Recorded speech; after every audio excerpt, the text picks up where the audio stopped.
politics once and for all and move beyond this us versus them by remembering we are all Americans.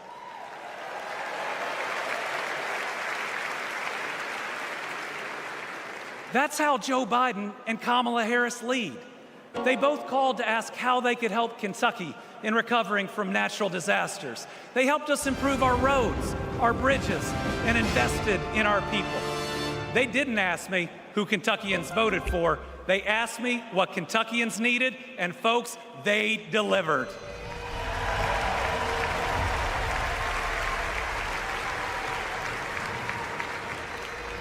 Kamala Harris gets it. She knows we must move beyond anger, extremism, and division, that everyone has dignity and deserves respect. America, we're going to win. The tone of force. And we're going to win by staying true to our values of compassion, empathy, and doing right by our neighbors. I'm so proud to be all in for the next President of the United States, Kamala Harris. Thank you. I can only use it in service to others. That is my curse. It wakes, tormenting me once more, feeding on the mysteries of this world, unraveling them into opportunity. Please welcome Georgia Senator Raphael Warnock.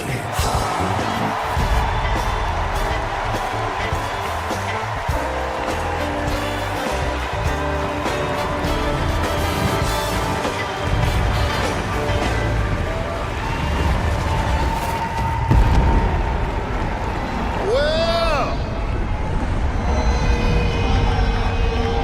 hello, America.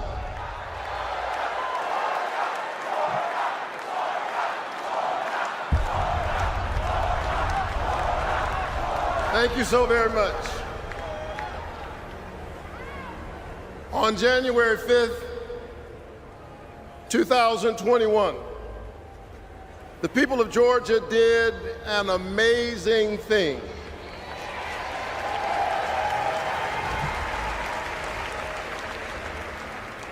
They sent a black kid who grew up in public housing and the Jewish son of an immigrant to the United States Senate in one fell swoop.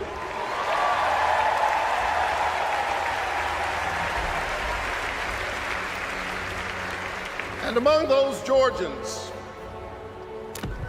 was my then 82-year-old mother. Here.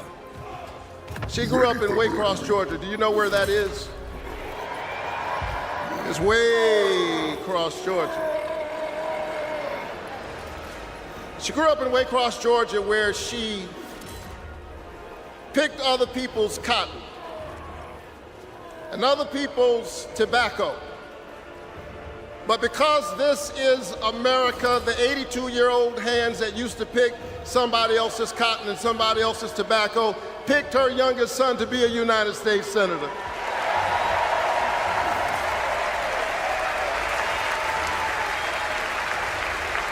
This is my America.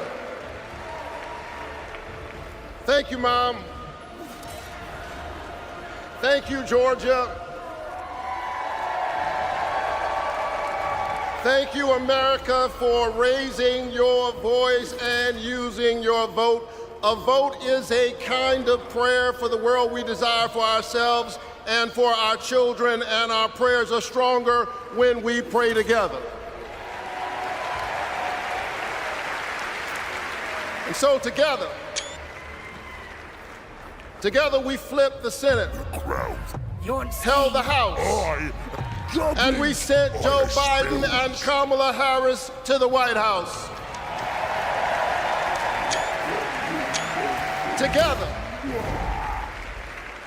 Together we vaccinated our citizens, we fortified our cities and our towns, and we stood by our small businesses. Together we set out to heal the land. A nation besieged by a deadly pandemic, and beset by the awful and divisive rhetoric of a man too small for the office entrusted him or the task set before him.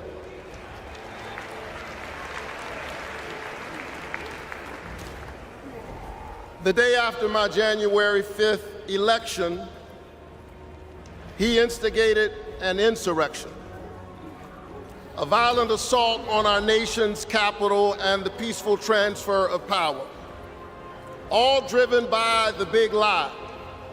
But behind the big lie was an even bigger lie. It is the lie that this increasingly diverse American electorate does not get to determine the future of the country. The lie and the logic of January 6th is a sickness. It is a kind of cancer that then metastasized into dozens of voter suppression laws all across our country. And we must be vigilant tonight because these anti-democratic forces are at work right now in Georgia and all across our country. And the question is, who will heal the land? And so here we are, America. Are you ready? Are you ready to stand up in this moral moment? Stand up for the best in the American covenant.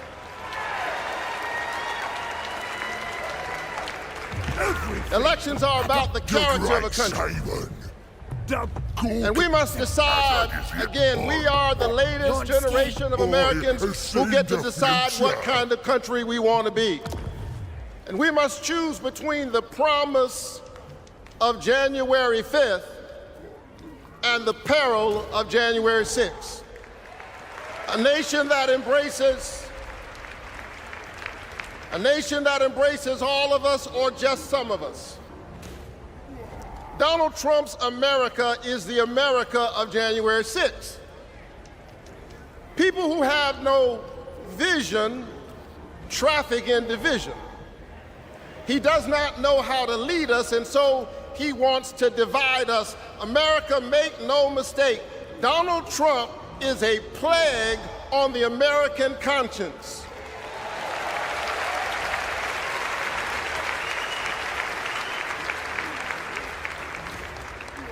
He is a clear and present threat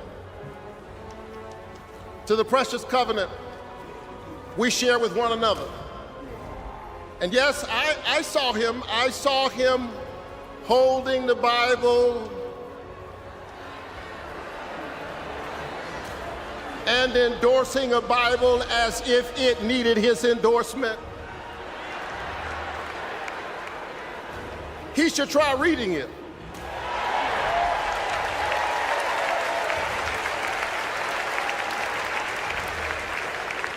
It says, do justice, love kindness, and walk humbly with your God. He should try reading it. It says, love your neighbor as yourself. It says, inasmuch as you've done it unto the least of these, you have done it also unto me.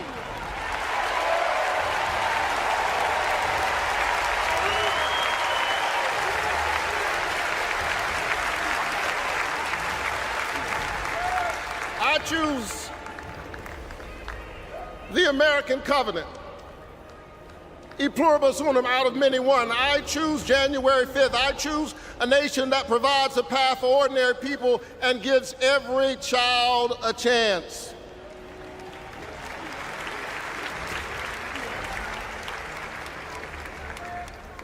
And that's Joe Biden's America.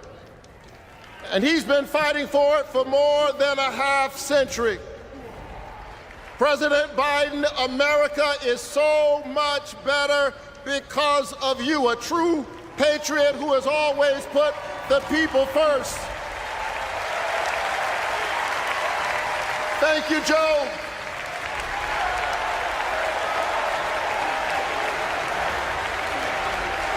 Thank you, Joe.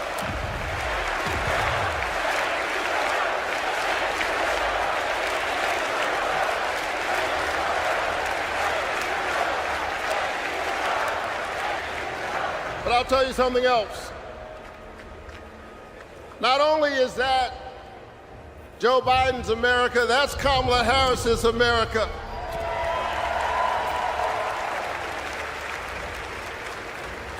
She was leading with Joe Biden when we expanded the child tax credit, cutting child poverty in America nearly in half. We ought to renew it. She cast a tie-breaking vote for my bill capping the cost of insulin to no more than $35 per month for seniors. We ought to extend it to everybody. Together we passed an infrastructure bill, bolstered American manufacturing and clean energy, an investment in the house that we all share together. And I've got news for you, we are just getting started. Are you ready to win this election?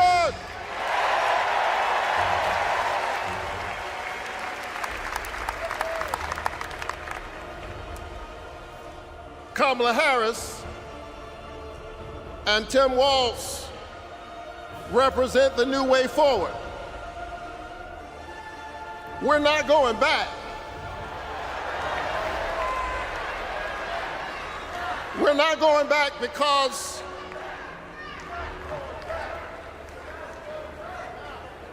we are the United States of America. We always dream about the future.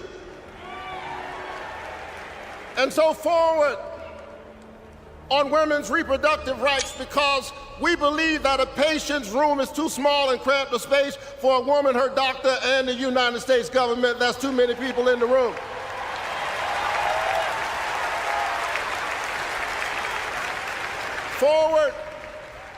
Forward on worker rights, because most people do not mind working, they just want to share in the prosperity that they are creating for others. Forward on voting rights, forward on affordable housing and access to health care.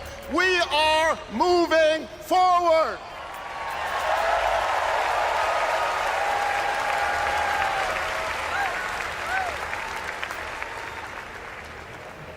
And so I'm inspired tonight. I'm inspired by all of you. I'm inspired by the resilience of an American spirit that has rebounded from the pandemic and is holding at bay the forces that are trying to divide us. And I'm inspired tonight by the memory of my late father, a preacher and a junk man. Monday through Friday, he lifted old broken cars and put them on the back of an old rig. But on Sunday morning, the man who lifted broken cars lifted broken people whom other people had discarded and told them that they were God's somebody.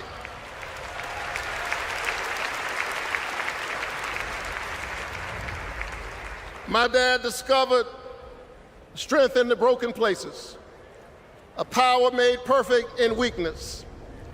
And so I'm convinced tonight that we can lift the broken even as we climb.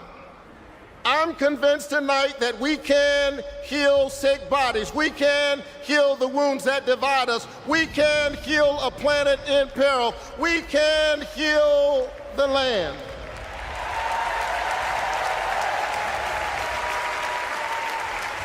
And in a strange way,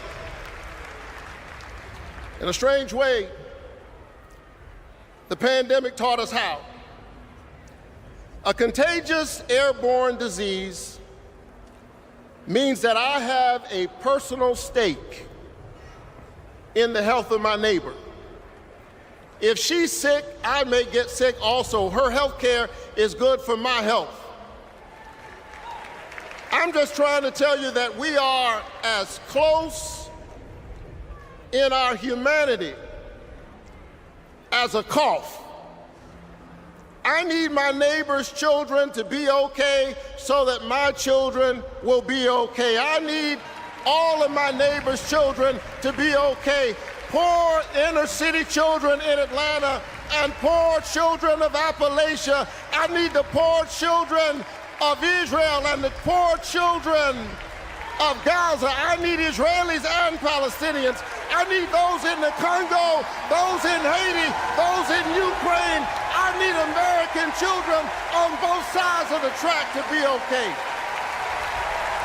Because we are all God's children. And so let's stand together. Let's work together. Let's organize together.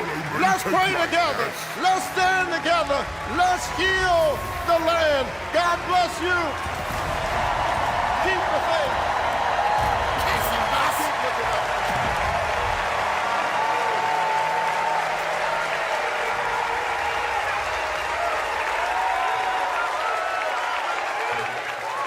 Please welcome Delaware Senator Chris Coons.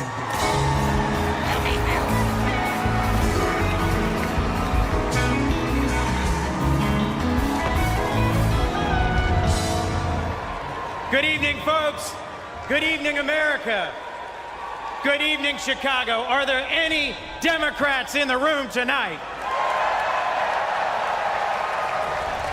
Folks, we are on the verge of making history. We are on the verge of an historic election.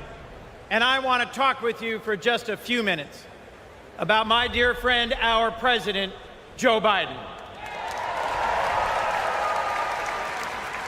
Joe Biden's mom had a saying: "You are defined by your courage, and you are redeemed by your loyalty." 4 years ago, I had the honor of helping introduce Joe Biden to our national convention.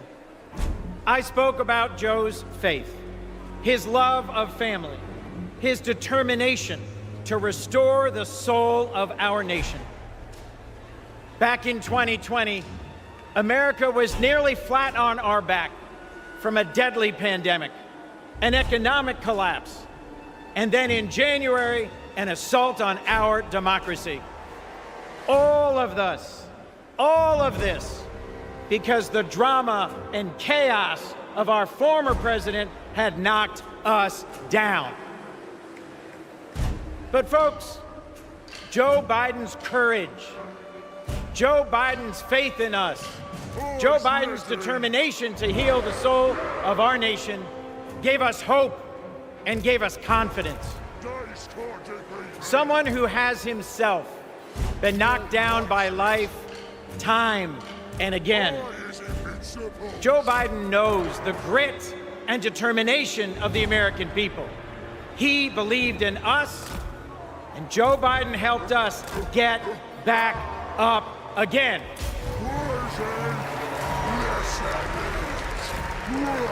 Using the incredible skills he developed in many years in the U.S. Senate, Joe got passed and signed into law the most consequential legislation of any president in 60 years, helping our veterans, advancing gun safety, cutting prescription drug prices, fighting climate change, rebuilding bridges and broadband, bringing manufacturing back to America. Together, Joe and Kamala helped rebuild our economy from the middle up, from the bottom up, and the middle out, not from the top down. And they made our families safer and our country stronger at home and abroad. Today, we are so much better off because they believed in us, in our democracy. And our incredible First Lady, Jill Biden, our incredible First Lady, Jill Biden,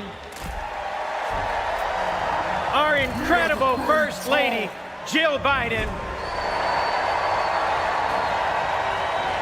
was at Joe's side every step of the way, fighting for education, advancing the cancer moonshot, determined to improve women's health care, honoring military families. Joe and Jill, together, you have done so much for us, and there's so much more you will do and we can do together. Mr. President, thank you. Thank you for elevating a great leader in Kamala Harris.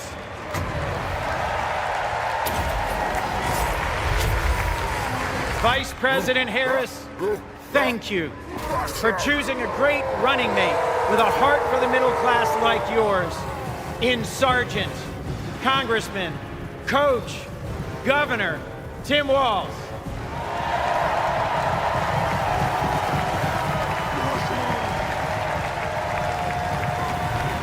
I have hope. Do you? I have hope. Do you? I have hope. Do you? And it is in no small part because of Joe Biden. I have never known a more compassionate man than Joe Biden. I have never known a man who has taken from his own loss and his own faith and delivered so much for the future of so many others. Mr. President, Mr. President, you were my senator as a Delawarean. You are my president as an American, and you will always be my friend. On behalf of our nation, Joe, for your courage in fighting for our democracy, we thank you.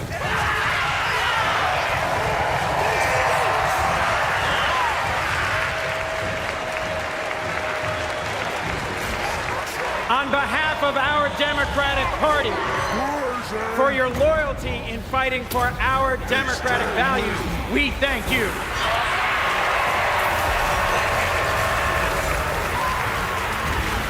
And on behalf of Delaware, thank you, Joe, and God bless you.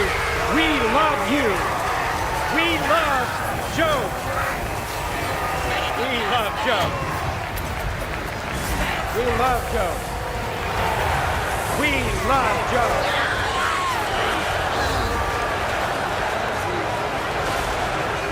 Thank you all. We love Joe. God bless you, and thank you very much.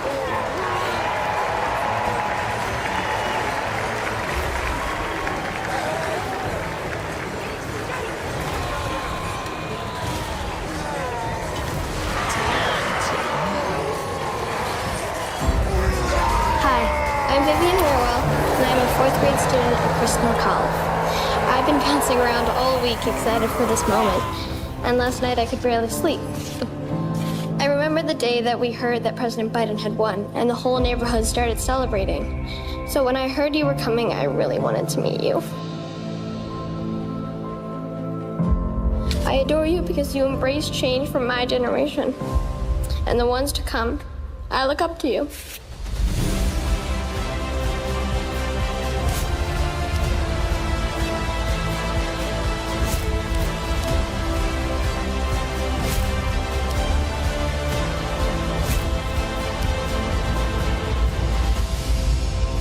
Now it is my honor to introduce our First Lady, Dr. Jill Biden.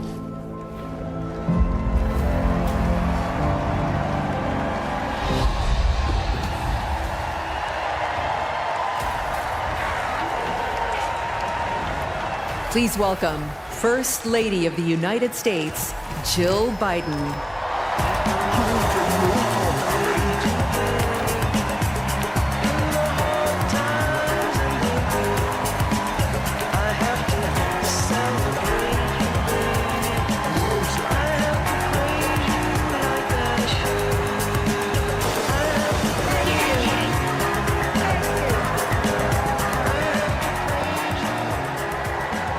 Thank you.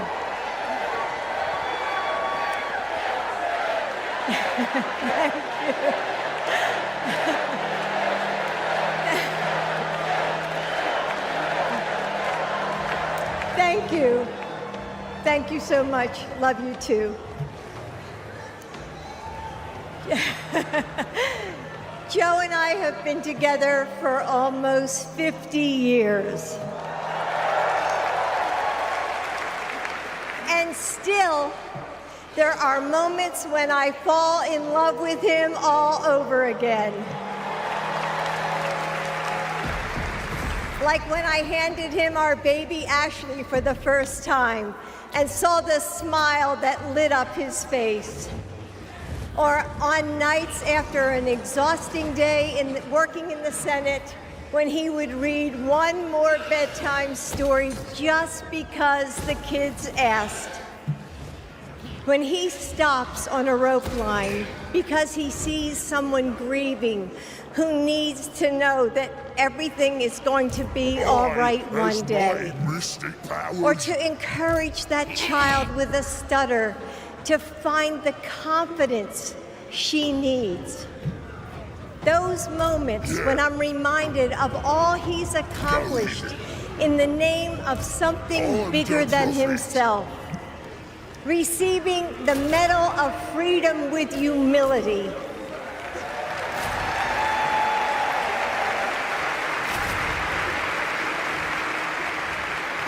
Placing his hand on our family Bible to take his oath of office.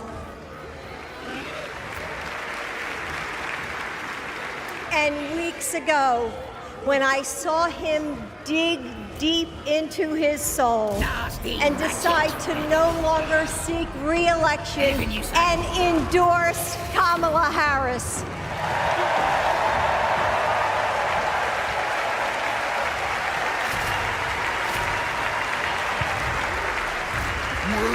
With faith and conviction, Joe knows that our nation's strength doesn't come from intimidation or cruelty.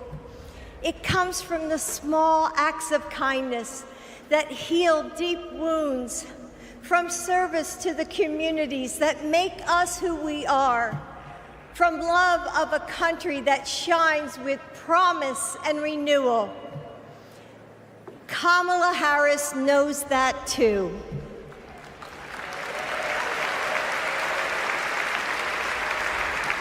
Our son, Beau, first worked with Kamala when he was Attorney General of Delaware.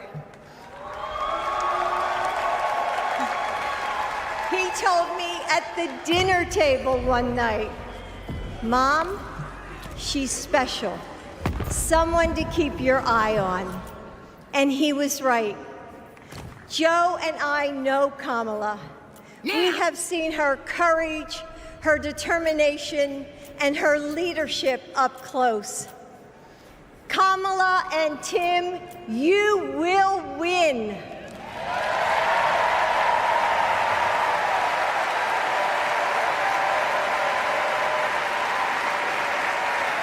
And you are inspiring a new generation.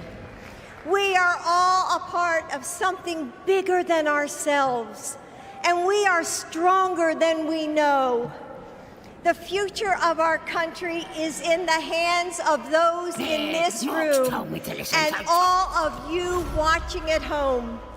It's going to take all of us, and we can't afford to lose. With faith in each other, hope for a brighter future, and love for our country, we will fight and we will win together. Thank you. Thank you.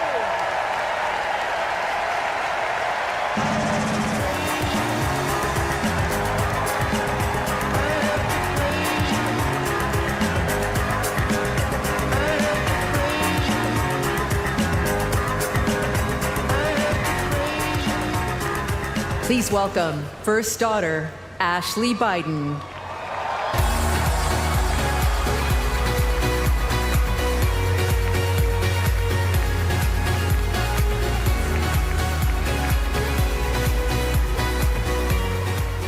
Good evening. I have this memory. It's the eve of my 8th birthday. Dad is still in D.C., tending to urgent matters in the Senate. That night, as a surprise, Mom told me, Beau, and Hunter to get in the car. I remember pulling up to the Wilmington Amtrak station, riding up the escalator to the platform. The train stops, doors open, and Dad steps out. As soon as I saw him, I run down that platform and jump into his arms. Like magic, Mom brought out a cake, they sang happy birthday, and I blew out the candles. Dad hugged me, and he said that he had to get back to work. He crossed to the southbound train, and off he went to DC. That was a snapshot of one moment, of one day, on this extraordinary journey of being Joe Biden's daughter.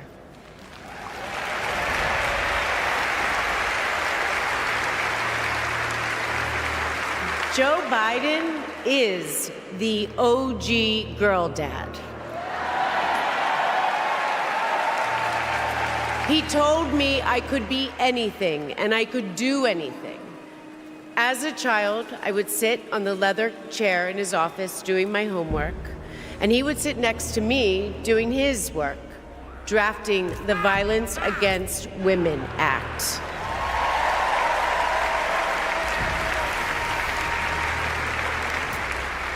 And he wasn't just a girl dad. I could see, and he wasn't just a girl dad, I could see that he valued and trusted women. How he listened to his mother, how he believed in his sister, and most of all, how he respected my mother's career. Dad was always there, doing everything he could to be a true partner to her. Dad, you always tell us, but we don't tell you enough, that you are the love of our lives and the life of our love.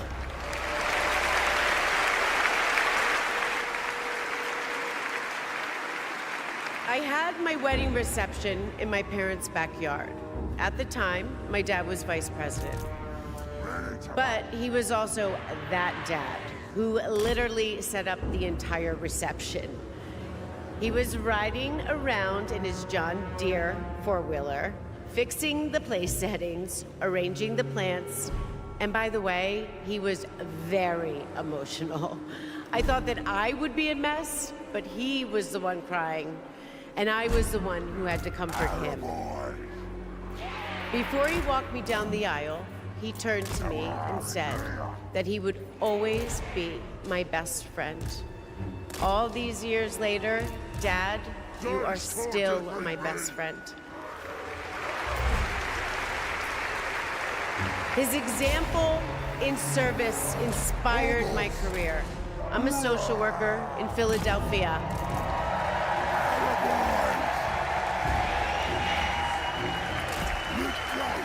I support formerly incarcerated women as they heal from past trauma and they reclaim their lives.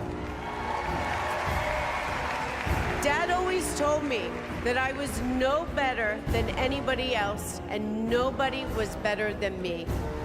He taught me that everyone deserves a fair shot and that we shouldn't leave anyone behind. That's what you learn from a fighter who has been underestimated his entire life. When I look at Dad, I see grace, strength, and humility. I see one of the most consequential leaders ever in history. Here we go! And I also know that he never stops thinking about you, about your dreams, about your dignity, about your opportunity, about your family. Dad knows that family is everything. When Hunter and I lost our brother Bo to cancer in 2015, the grief and the pain felt like it might never end. Dad had the capacity to step out of his own pain and absorb ours. And I know that Bo is here with us tonight, as he is always with us.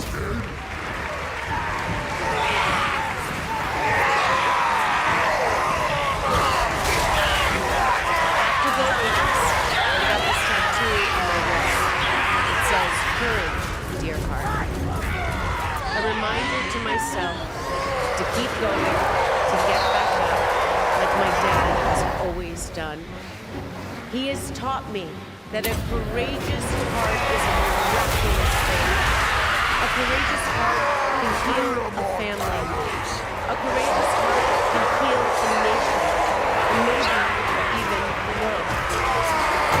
And now, this election requires the courageous hearts of all of us. In 2020, my dad selected Kamala Harris to beat Donald Trump. And he knows in 2024, she will beat Donald Trump again. Awesome!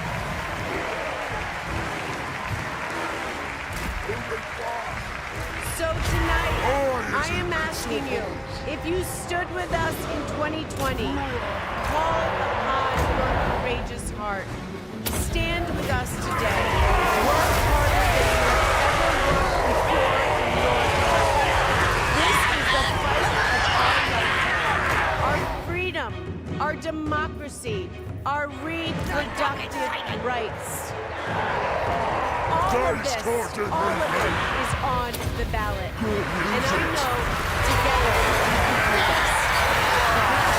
My dad will show us the way. And now, I would like to introduce my father, your 46th President of the United States, Joe Biden. Almost ready! Let's go!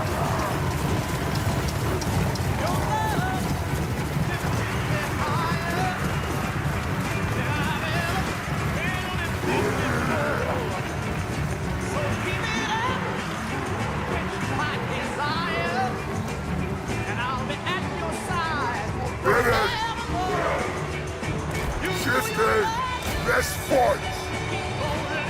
Wars,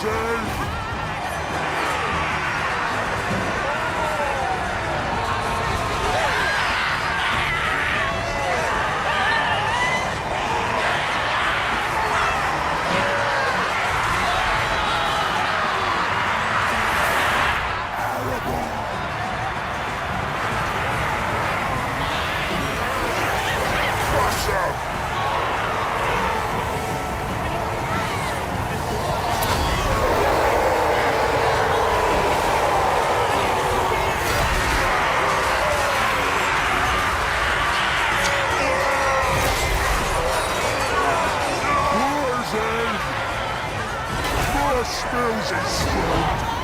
Thank you. Let's go.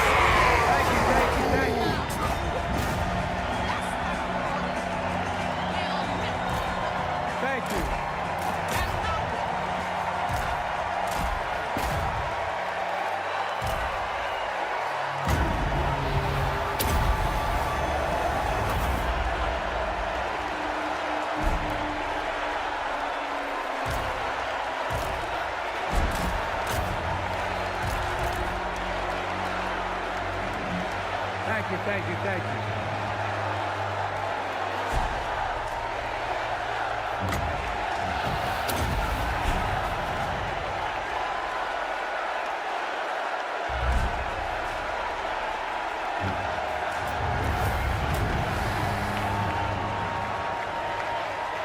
Thank you.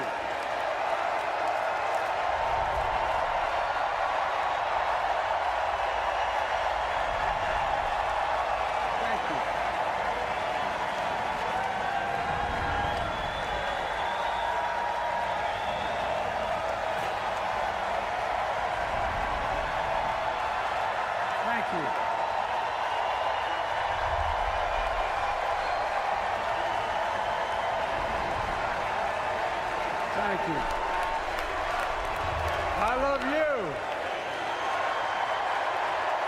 Thank you.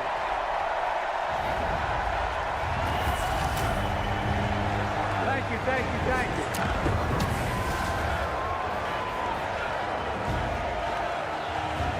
That was my daughter.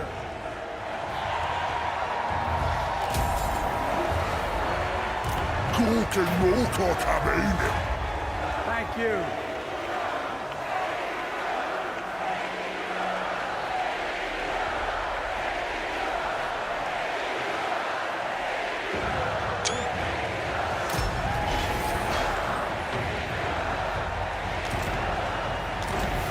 Thank you, thank you, thank you.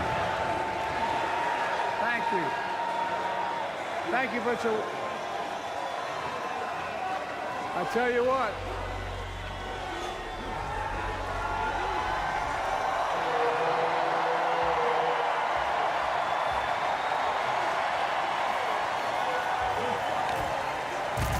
I, as mighty mystic powers, To my dearest daughter Ashley, God love you. the great Simon. Thank you for the introduction and for being my courageous heart, What? along with Hunter and our I'm entire going. family, I have seen the and especially our future. rock, Jill.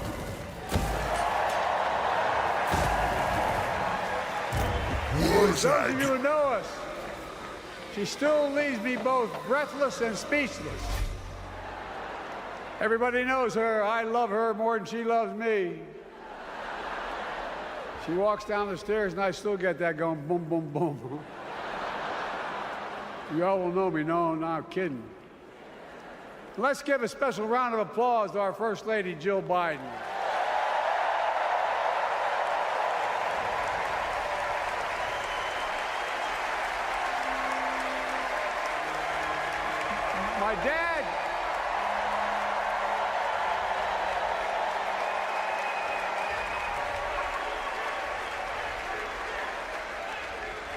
My dad, used to have an expression, for real. He'd say, Joey, family is the beginning, the middle, and the end.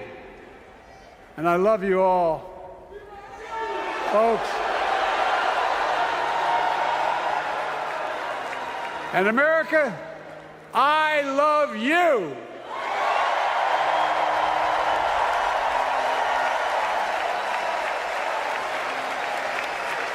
Folks, let me ask you.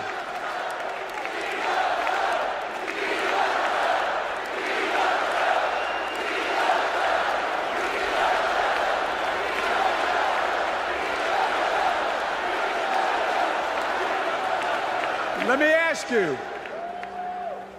are you ready to vote for freedom?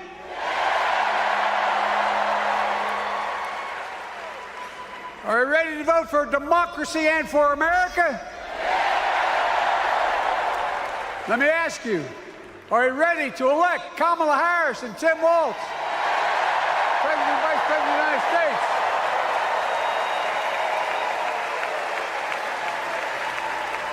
My fellow Democrats, my fellow Americans, nearly 4 years ago, in winter, on the steps of the Capitol, on a cold January day, I raised my right hand and I swore an oath to you and to God to preserve, protect, and defend the Constitution and to faithfully execute the office of the President of the United States.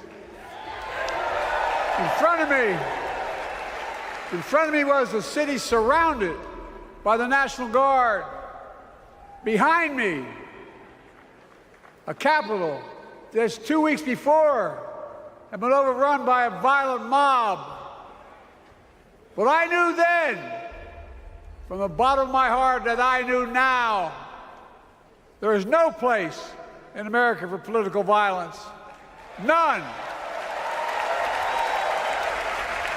You cannot say you love your country only when you win.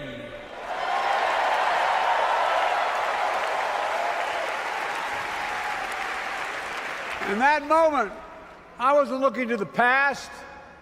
I was looking to the future. I spoke of the work at hand, the moment we had to meet.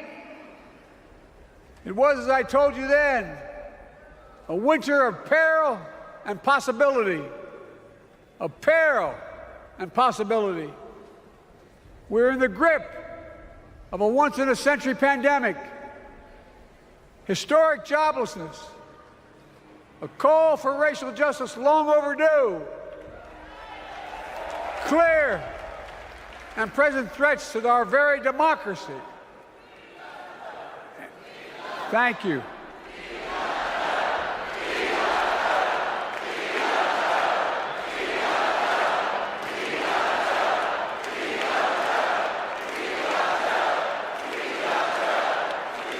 And yet I believed then, and I believe now, that progress was and is possible.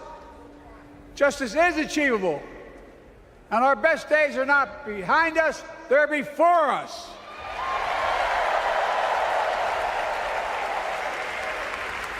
Now it's summer, the winter is past, and with a grateful heart, I stand before you now on this August night to report that democracy has prevailed. Democracy has delivered. And now democracy must be preserved.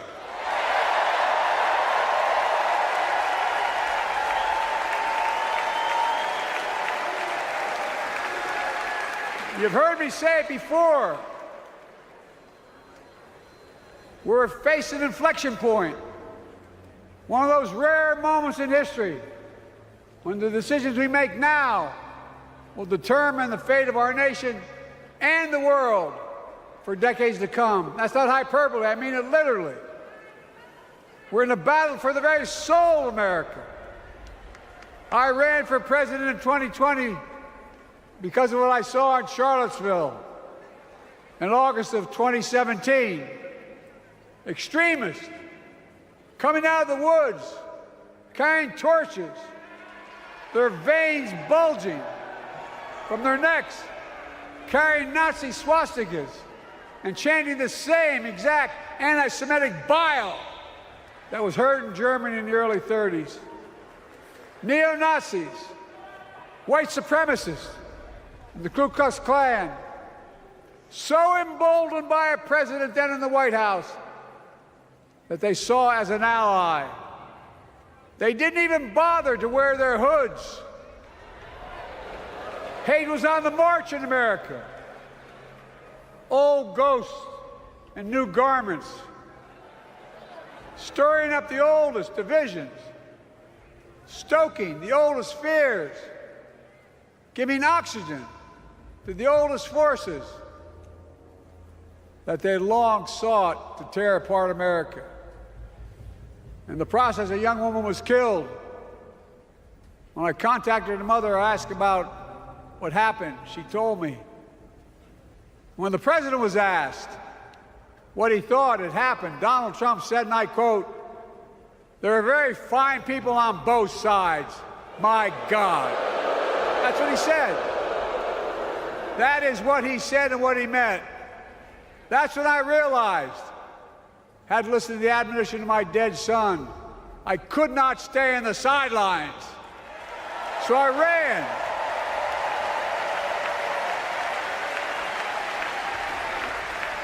Because I had no intention of running again. I just lost part of my soul.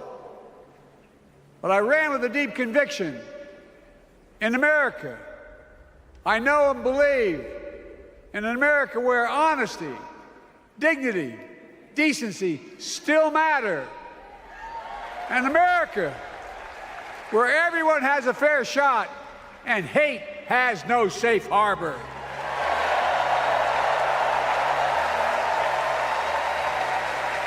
An America where the fundamental creed of this nation, that all of us are created equal, is still very much alive. And a broad coalition of Americans joined with me. 81 million voters voted for us, more than any time in all of history. Because of all of you in this room and others, we came together in 2020 to save democracy.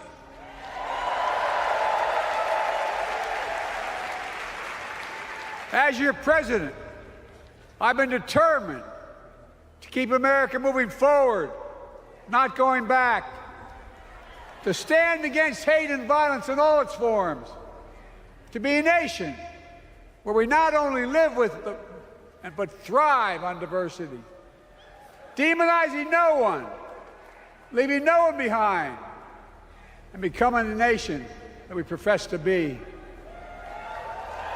I also ran to rebuild the backbone of America, the middle class.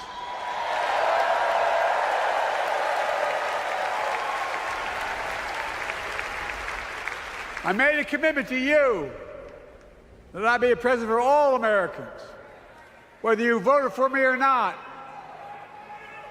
We have done that. Studies show the major bills we have passed actually delivered more to red states than blue. Because the job of the president is to deliver to all of America.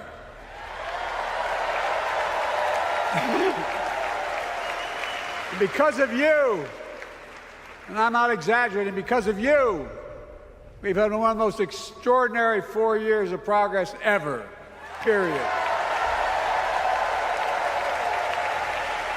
When I say we, I mean Kamala and me. Just think about it. COVID no longer controls our lives. We've gone from economic crisis to the strongest economy in the entire world. Record 16 million new jobs. Record small business growth. Record high stock market. Record high 401ks. Wages up, and inflation down, way down, and continuing to go down.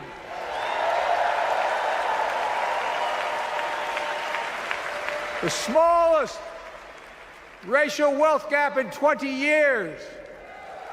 And yes, we both know we have more to do, but we're moving in the right direction.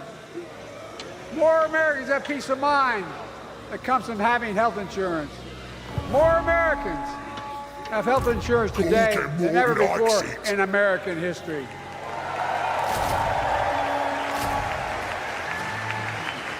And after, as a young senator beginning to fight for 50 years to give Medicare the power to negotiate low prescription drug prices, we finally beat Big Pharma.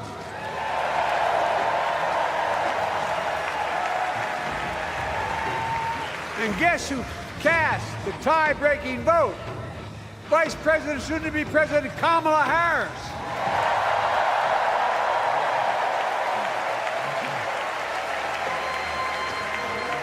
And now it's the law of the land.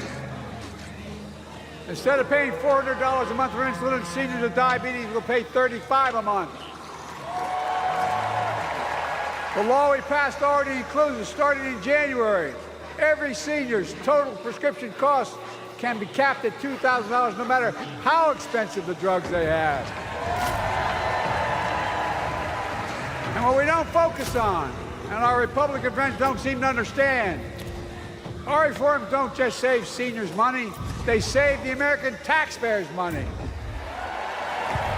You know what we just passed saved? It saved $160 billion over the next decade. That's not hyperbole. It's because Medicare no longer has to pay those exorbitant prices to the big pharma. But look, well, thank you, Kamala, too. Look, folks, how can we have the strongest economy in the world without the best infrastructure in the world? Donald Trump promised infrastructure week, every week for 4 years, and he never built a damn thing.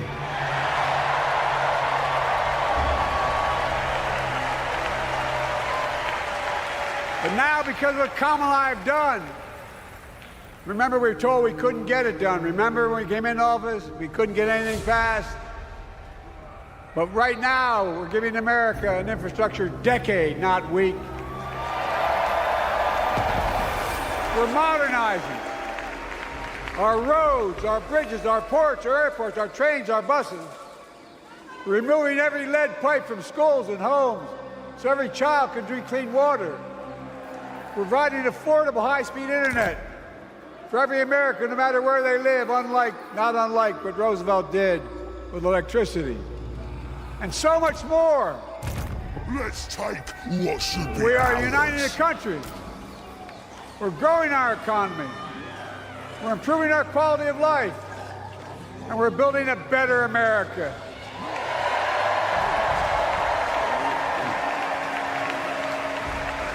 Because that's who we are. How can we be the strongest nation in the world without leading the world in science and technology? After years of importing 90% of our semiconductor chips from abroad, The great green which America prophet. invented those chips. Our Chips and Science Act meant that private companies from around the world are now investing literally tens of billions of dollars to build new chip factories right here in America.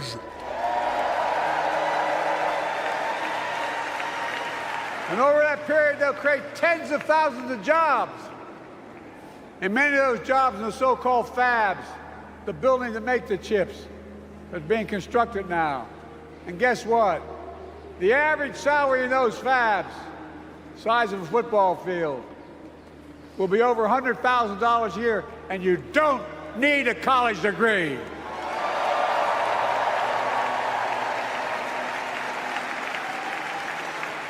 Because of you and so many electeds out there, American manufacturing is back. Where the hell to say we wouldn't lead the world in manufacturing? 800,000 new manufacturing jobs.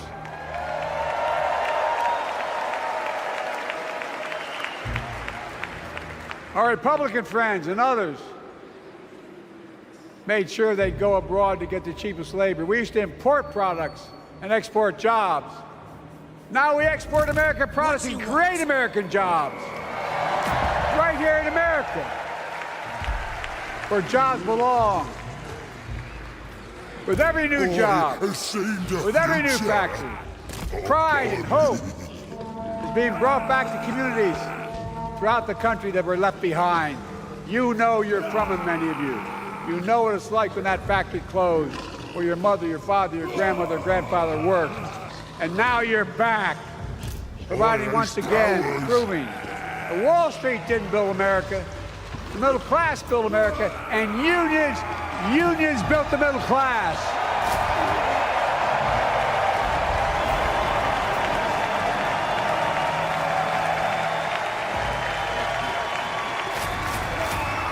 It's been my view since I came to the Senate. And that's why I'm proud to have been the first president to walk a picket line.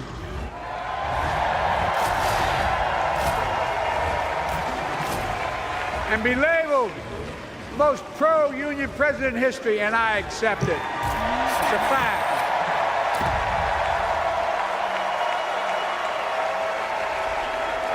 Because when unions do well, we all do well.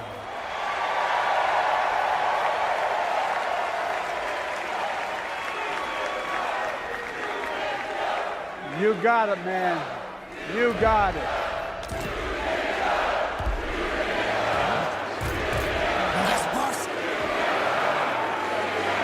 I agree.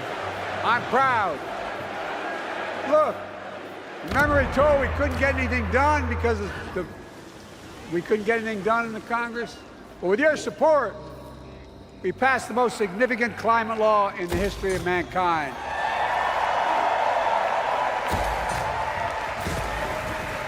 Over $370 billion. Cutting carbon emissions in half by 2030. Launching a climate corps, similar to AmeriCorps and Peace Corps, creating tens of thousands of jobs for young people of the future. We're going to make sure this continues. Creating hundreds of thousands of jobs in clean energy for American workers, including the IBEW installing 500,000 charging stations all across America. And in the process, reducing carbon emissions. And we're seeing it. We're seeing to it that the first beneficiaries of environmental initiatives are those fence-lined communities that have been smothered by the legacy of pollution. Louisiana and Delaware, Route 9, all the factories, all those chemical factories are right next to the poorest neighborhoods. They're the ones we're going to bring back.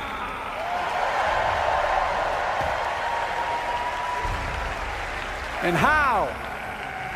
How can we be the greatest nation in the world without the best education system in the world? Donald Trump and the Republican friends, they not only can't think, they can't read very well. Seriously, think about it.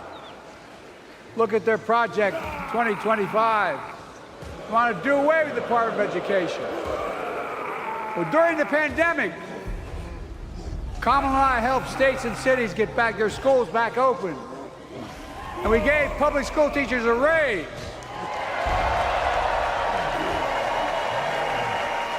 We created apprenticeships with businesses and communities, putting students on a path to a good paying job, whether or not they go to college. And by the way, we're making college a hell of a lot more affordable. Increasing Pell Grants by $900. Over $15 billion to HBCUs. The tribe's ready. Minority service engines, including Hispanic institutions and tribal colleges. We kept our commitment to provide more student relief than ever by lifting the burden of helping millions of families so they can get married, start a family, buy a home, and begin to build family wealth and contribute to the community and grow our economy. It's not costing us, it's creating more wealth. We've fundamentally transformed how our economy grows. Cóż za inwencja, panie. Wykorzystując pozyskany złom, z powodzeniem zwiększyłeś zdolności bojowe swoich oddziałów. Wzorem najbardziej pomysłowych hersztów nie dopuściłeś, by zrabowane, acz wciąż wartościowe resztki wyposażenia nie poszły na marne. 3-bedroom house, 4 kids, a grandpop living with us, decent neighborhood, but never a penny to spare. And look, that top-down notion never worked. A lot of Democrats didn't think it worked, but thought it worked, but it doesn't. And when we did all that, what we've done, everybody can do well. Everybody.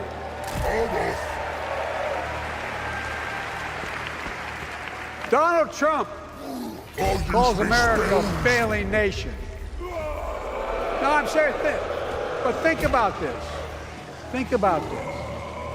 He publicly says to the whole world, I'm going to say something outrageous. I know more foreign leaders by their first names and know them well than anybody alive. Just because I'm so damn old. But I'm not joking. Think of the message he sends around the world when he talks about America being a failing nation. He says we're losing. He's the loser. He's dead wrong.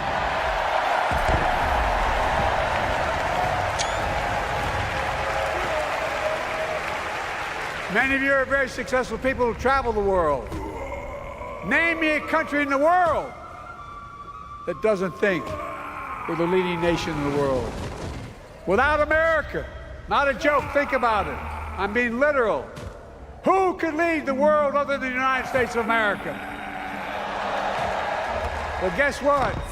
America's winning, and the world's better off for it. America's more prosperous, and Americans are safer today than under Donald Trump. Trump continues to lie about crime in America, like everything else. Guess what? On his watch, the murder rate went up 30%, the biggest increase in history. Meanwhile, we made the largest investment, Kamala and I, in public safety ever. Now, the murder rate is falling faster than any time in history. Violent crime has dropped to the lowest level of more than 50 years. And crime will keep coming down when we put a prosecutor in the Oval Office instead of a convicted felon.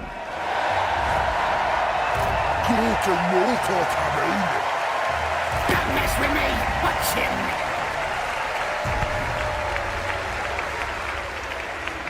Folks, is invincible. The distinguished senator from the C Senate from California and I passed the first ban on assault weapons.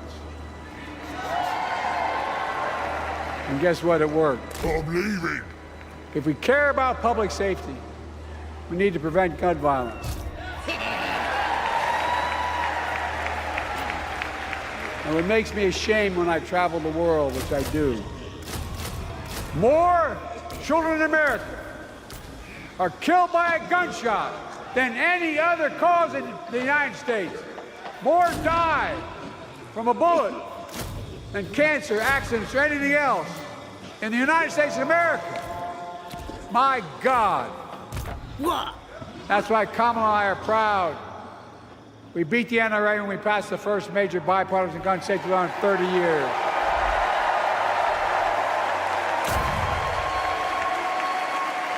I'm serious. That comes from here. And now it's time to ban assault weapons again. And demand universal background checks.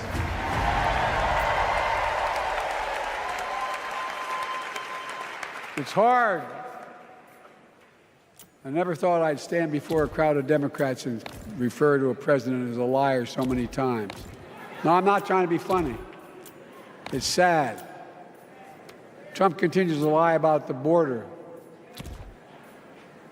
Here's what he won't tell you. Trump killed the strongest bipartisan border deal in the history of the United States that we negotiated with the Senate Republicans. It took 4 weeks. Once it passed, and never acknowledged the most expansive border change in American history. He called senators to say, don't support the bipartisan bill. He said it would help me politically and hurt him politically. My God. No, I'm serious. Think about it. Not a joke. Ask even the press who doesn't like me. They'll tell you that's true. Typically Trump, once again, putting himself first and America last. Then I had to take executive action. The result of the executive action I took, border encounters have dropped over 50%. Now. In fact, there are fewer border crossings today than when Donald Trump left office. And unlike Trump, we will not demonize immigrants, saying they're the poison of blood of America. Poison the blood of our country. Let's do it. Smells time. Kamala and I are committed to strengthening legal immigration, including protecting dreamers and more. By the spades.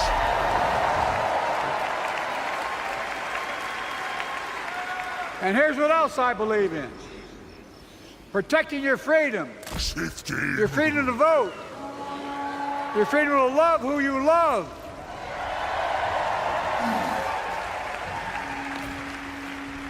And your freedom to choose.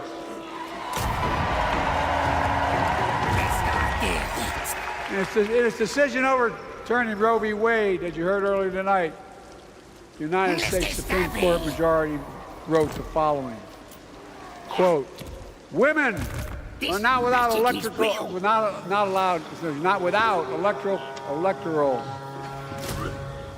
or political power. No kidding.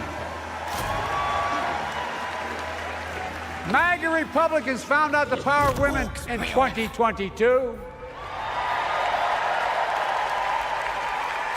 And Donald Trump is going to find out the power of women in 2024. Watch.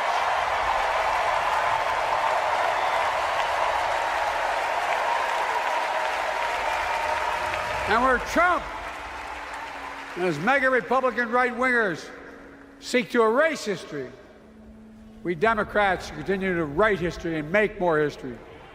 I'm proud to have kept my commitment to appoint the first black woman to the United States Supreme Court.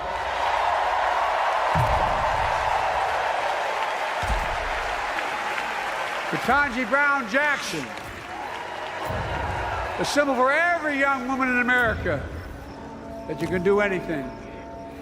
I'm proud that I've kept my commitment to have an administration that looks like America and that taps in to the full talent of our nation. The most diverse cabinet in history, including the first black woman in South Asian descent to serve as vice president. And will soon serve as the 47th President of the United States.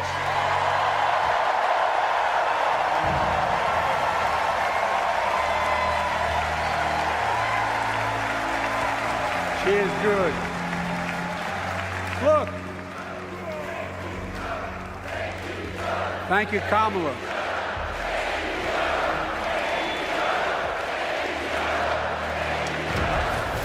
Folks, I've long said we have many obligations as a nation, but I got in trouble years ago for saying I'd make no apologies.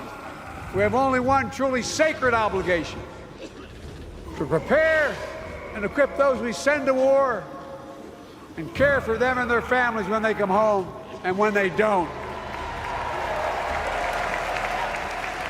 That's why I'm so proud that Britain had signed the PACT Act, one of the most significant laws ever, helping veterans and their families exposed to toxic materials like burn pits and Agent Orange. I was around during the Vietnam War. It's hard. Nobody was able to prove that there's illness as a consequence of Agent Orange. And no one was able to prove initially that because they lived in burn pits like my son lived next to in Iraq for a year, that is the cause of their illness. But because of the PACT Act, a surviving spouse with 2 children is now eligible for a stipend of about $3,000 a month. And those children who lost a parent are eligible for tuition benefits to go to college and to get job training. It's already helping over 1 million veterans and their families just so far. Well, I love them, and I'm so proud of my son's service. We get it. But guess who doesn't get it and doesn't respect our veterans? We know from his own chief of staff, 4-star General John Kelly, that Trump, when in Europe, would not go to the grave sites in one of the France. The brave service members who gave their lives to this country. He called them suckers and losers. Who in the hell does he think he is? Who does he think he is? There's no words for a person. They're not the words of a person not worthy of being commander-in-chief. Period. Not then, not now, and not ever. I mean that. I mean that from the bottom of my heart.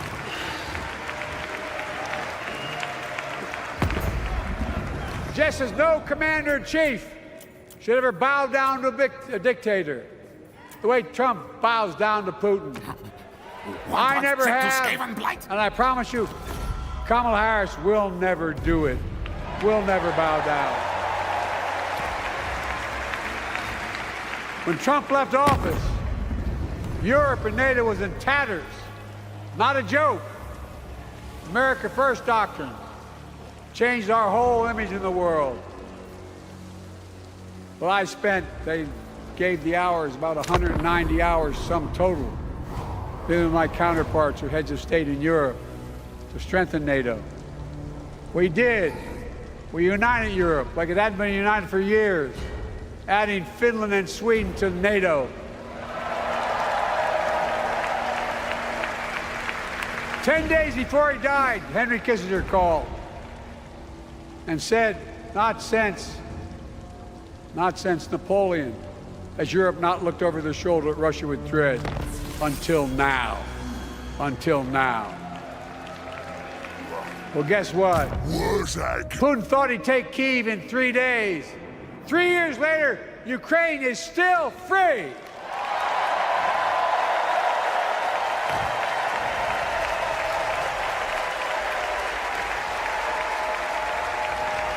When I came to office, the conventional wisdom was that China would inevitably surpass the United States.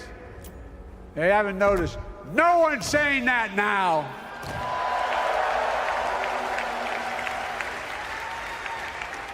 And we'll keep working to bring hostages home and end the war in Gaza and bring peace and security to the Middle East.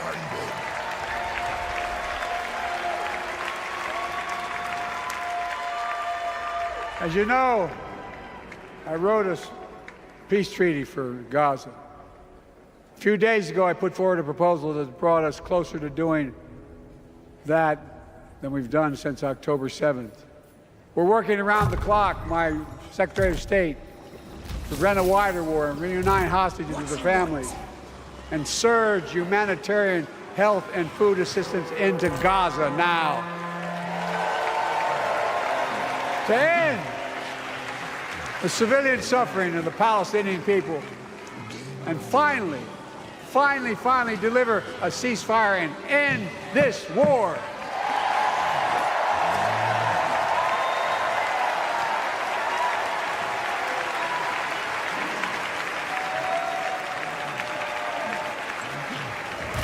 Those protesters out in the street, they have a point. A lot of innocent people are being killed on both sides. Great prophet. Just as we worked around the clock to bring home wrongfully detained Americans and others from Russia in one of the most complicated swaps in history. But they're home. Kamala and I are going to keep working to bring all Americans wrongfully detained around the world home. I mean it. Folks, I've got 5 months left in my presidency. I've got a lot to do. I intend to get it done.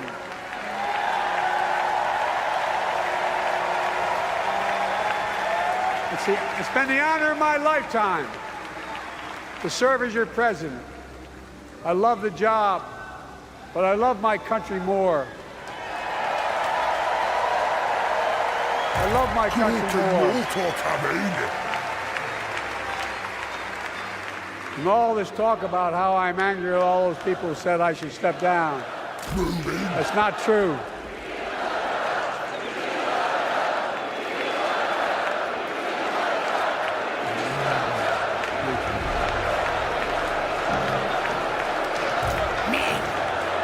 I love my country more, and we need to preserve our democracy. In 2024, we need you to vote. Don't mess with me. We need you to keep the Senate. We need you to win back the House of Representatives. And above all, we need you to beat Donald Trump. As my mystic powers. And elect Kamala and Tim President and Vice President of the United States of America. Look, they'll continue to lead America forward, creating more jobs, standing up for workers, growing the economy, lower the cost to American families so they just have a little more breathing room. We've made incredible progress, but we have more work to do. And Kamala and Tim will continue to take on corporate greed and bring down cost of food. They'll keep taking on Big Pharma, making insulin $35 a month, not just for seniors, but for everyone in America. And capping prescription drug costs at a total of $2,000, not just for seniors, but for everyone. And folks, that's going to save America again tens of billions of dollars. I'm special. Folks, They'll make housing more affordable. Building 3 million new homes. Providing $25,000 down payment assistance for the first-time home buyer. More than the 10 we approved. Donald Trump wants a new tax on imported goods. Food, gas, clothing, and more. You know what that would cost the average family, according to the experts? $3,900 a year in a tax. No, it's a fact. Kamala and Tim will make the child care tax credit permanent.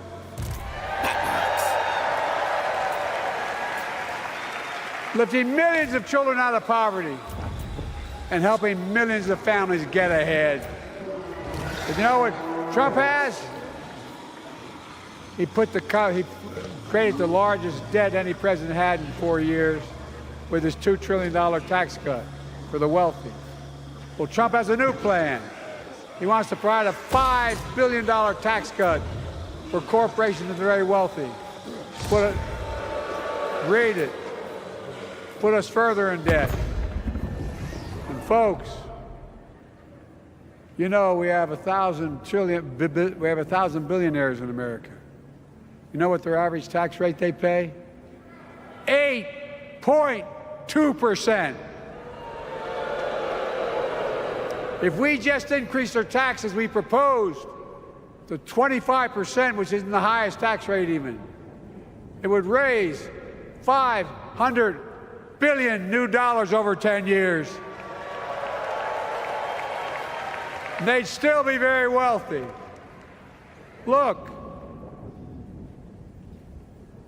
Kamala and Tim are going to make them pay their fair share. They'll protect Social Security and Medicare. Trump wants to cut Social Security and Medicare. Kamala and Tim will protect your freedom. They'll protect your your right to vote. They'll protect your civil rights. And you know Trump will do everything to ban abortion nationwide. Oh, he will. You know, Kamala and Tim will do everything they possibly can. That's why you have to elect the Senate and the House to restore Roe v. Wade.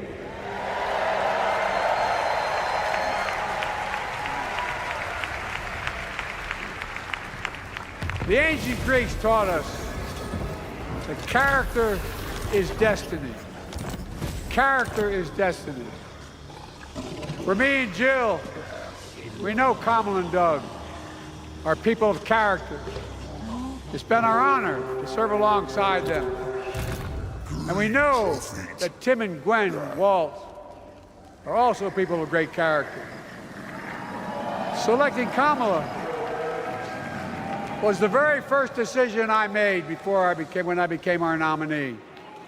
And it was the best decision I made my whole career.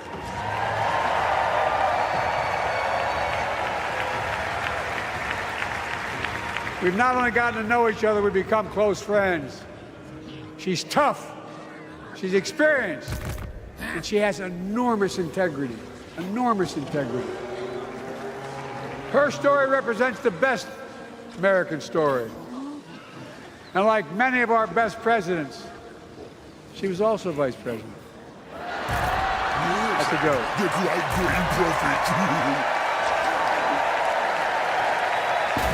But she'll be a president our children can look up to. She'll be a president respected by world leaders because she already is. She'll be a president we can all be proud of. And she will be an historic president who puts her stamp on America's future.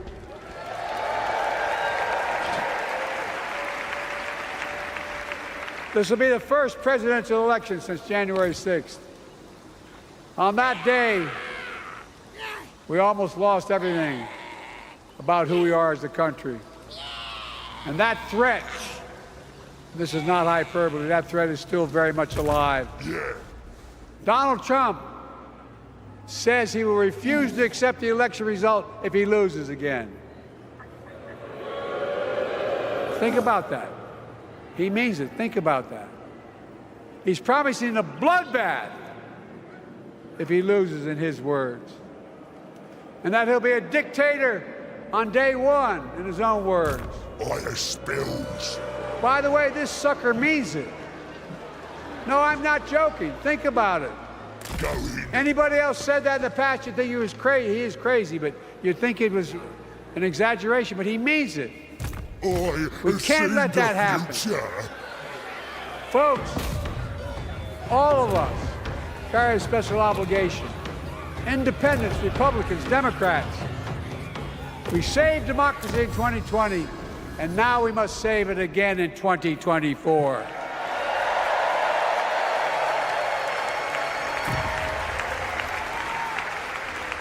The vote of each of us cast this year will determine whether democracy and freedom will prevail. It's that simple. It's that serious. And the power is literally in your hands. History is in your hands. Not hyperbole. It's in your hands. America's future is in your hands. Let me close with this. Nowhere else in the world could a kid with a stutter and modest beginnings in Scranton, Pennsylvania, and Claymont, Delaware grow up to sit behind the resolute desk in the Oval Office.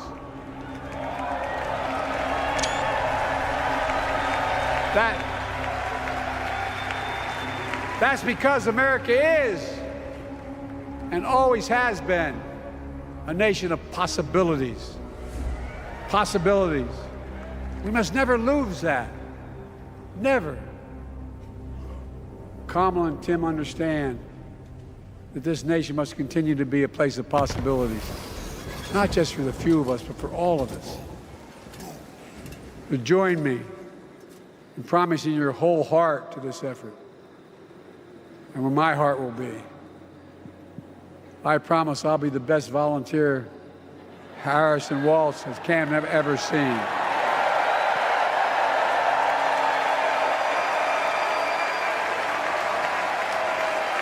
Each of us has a part in the American story. For me and my family, there's a song that means a lot to us. It captures the best of who we are as a nation. The song is called American Anthem. There's one verse that stands out, and I can't sing with a damn, so I'm not going to try. I'll just quote it. The work and prayers of centuries have brought us to this day. Anything you say. What shall our legacy be? What will our children say? What? Let me know in my heart, when my days are through, America, I gave my best to you.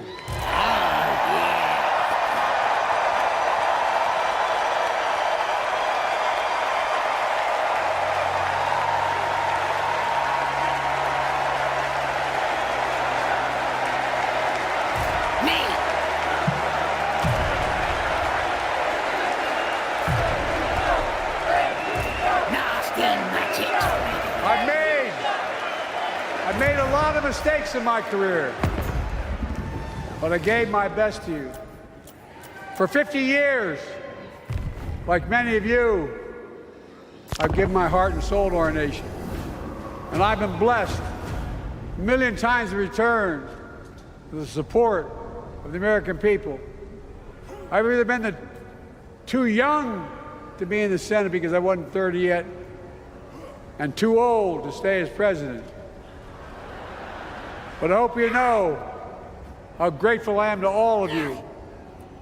I can honestly say, and I mean this from the bottom, give you my word as a Biden, I can honestly say I'm more optimistic about the future than I was when I was elected as a 29-year-old United States Senator. I mean it. Folks, we just have to remember who we are. We're the United States of America.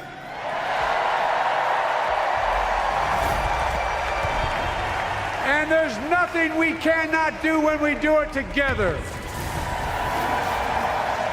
God bless you all, and may God protect our troops.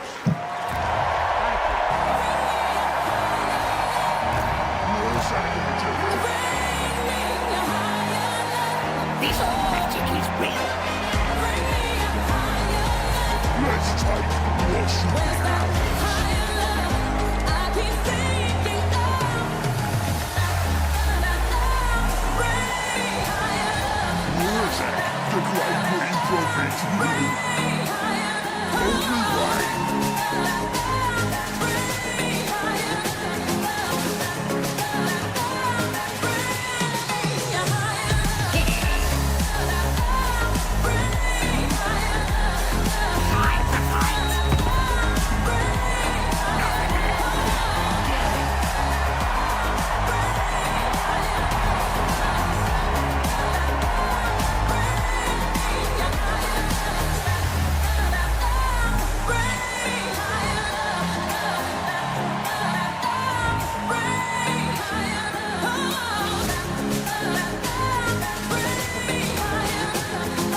Please stand if you are able for this evening's benediction, offered by Rabbi Michael Beals and Pastor Cindy Rudolph.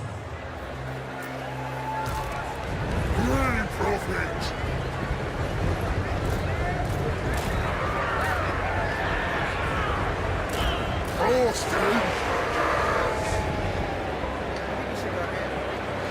Tonight's convention theme, for the people, hint at the inclusive, bridge-building messages and policies the Democratic Party will require to succeed not only in November, but long after that. No prayer better unites Jews, Christians, Muslims, and others of faith, along with Democrats, Republicans, Independents, and undecideds, that the threefold priestly Cohenite benediction presented in the Bible. It is divided into three in order to shower the following blessings of gratitude, hoda'ah, upon my fellow Delawarean, President Joe Biden, for more than 50 years of selfless, effective public service. Joy, simcha, in public discourse and policy encouraged by Governor Tim Walz. And life, or combined with freedom, Beirut, inspired by Vice President Kamala Harris's vision for America. Please respond in unity with a heartfelt amen after each of these three ancient Hebrew benedictions. Yevarechecha, Adonai v'yishmerecha. May God bless you and protect you. I'm the best!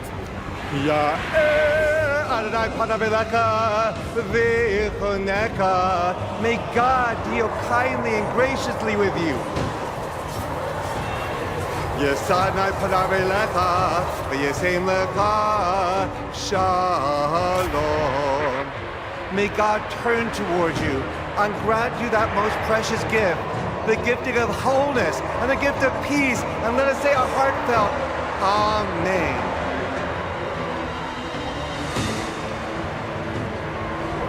Most gracious, kind, and loving God, we thank you for this tremendous gathering of people invested in our nation's progress. Lord, as we look upon our leadership, we see what you require of us. To do justice, like the Justice Vice President Harris has championed her entire career. To love mercy, like the mercy Governor Walz has modeled as a lifelong public servant and educator. And to walk humbly, like the humility President Biden has embodied with decades of outstanding servant leadership. Oh God, as we strive to work for the people, we pray you will unite our nation. Help us to choose hope over hostility, compassion over callousness, and liberty over tyranny. We recognize that we are living through paradoxical times, times that are precarious, yet promising. But through God who gives us beauty for ashes, all things are possible. Lord, bless the work of our hands until the weak and meek become purposeful and powerful, and until the marginalized and disenfranchised become energized and mobilized. Inspire us to stand with our fellow Americans so this nation will be a light that shines for you. In the name of our loving and redeeming God we pray. Amen.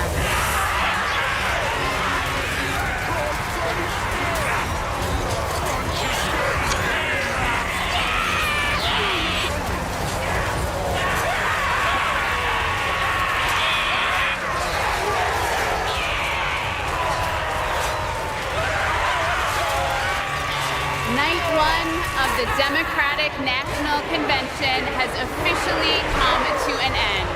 What an incredible day. Thank you, President Biden, from the bottom of my heart. You have restored the soul of our nation. You have given us all hope.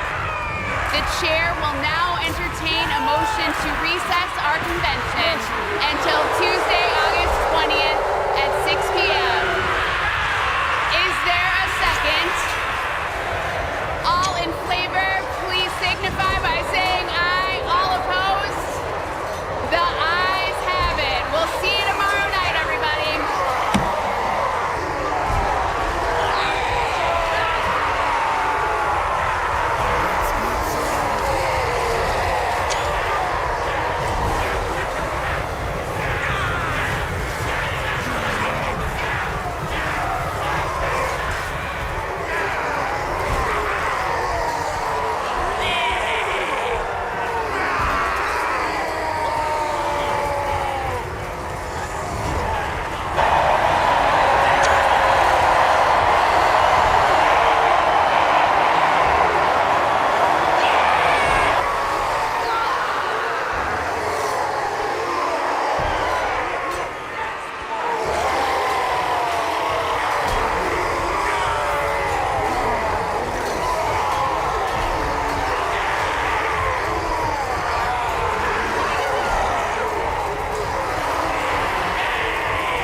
Thank you.